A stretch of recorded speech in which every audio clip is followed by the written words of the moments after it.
Hello, welcome back to Math Time with Professor Prime. And I'm your host as always, Professor Prime. Today we're going to talk about some math. We're going to talk about some baseball. We're going to talk about some math and some baseball. So here's how it's going to go. I'm going to talk about baseball, the basics on how it's played, and how math is involved, and how it's not only involved in the game, but of course the players that play said game, as well as the spectators, as well as some video games. And we're going to talk about sabermetrics. If you don't know what that is, we're going to get into it. If you do, you know that it's kind of crazy and kind of awesome. Um, so let's get into it. I don't know why I did the finger thing, but here we are. Okay, so with baseball, the basics are you hit a ball, you score points, you run around until you get home. That was not the best way to describe it, but the point is, the game is centered around hitting a ball and trying to make it back home when you're running around the diamond, right? And there's just math involved, just all across that, right? There's math in the baseball itself, its shape, its size, the force you need to hit said ball. There's math in the diamond that you're playing on, in the field that surrounds that diamond. There's math on there's math involved with the different positions, with the physics going on with the players that are playing this game. There's math just all across the board. There's math in the equipment, math in the clothes. Not only just because you have numbers for the players, but also like how the clothes are constructed. And there's just so much that goes into those, right? Like in your uniforms and your gear. Um, and there's math in the players and what they're doing in each of the positions, right? It's like whether they're hitting the ball or catching it or trying to catch it or trying to get someone out. There's math involved in that, right? You have to keep an eye not only on the ball and what it's doing, but also the players, right? And you're also keeping track on your position too. And there's math across the board in that. Um, and there's math in how many people are going to be on the field. There's math in how many innings are involved. Like for Major League Baseball, is 9, but it's like, or that's typical, right? Um, and it doesn't have to be like that outside of it, right? But that's the standard, and you go back and forth, and with those innings and how they function, how they flow, how long they last, it's dependent on how many outs a team is getting before switching over, right? Like because the idea with the innings is like, oh well, you get one team, they get their outs, and the other team they get their outs, and then you switch. So it's like there's some variance in how long those innings can last. But there's math in that. And with the players, not only is there like math and the physics involved at every step, right? There's math and the stats that they accumulated, the stats that got them there, but the stats that they have during the course of the games that they play in their career. And with baseball, what's I think is really interesting is that so here's the thing, right? With sports overall, there's math involved at every step.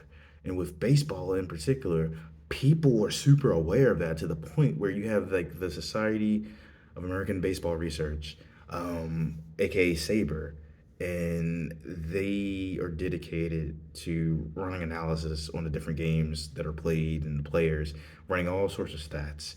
And as a result, we have sabermetrics, which involve those stats. And it's just kind of crazy to me that there's an entire organization dedicated to stats that understand that connection between baseball and math. And I think that's cool because, again, it's the kind of thing where it's in every sport, it's everywhere, even if we don't teach it, right? That way, even if people are not consciously aware or writing it down, the math is everywhere and in everything. And it's cool to me.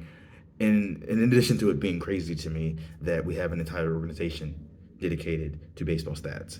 And there's even a term for it, right? So I think that's cool. Sabermetrics, look more into it if you like. I think that's awesome. And so not only is there like math in the game, math in analyzing the game, and math in the players, but there's math in the spectators, right? Because if you're just watching the game, you're keeping track of what's going on that screen, right?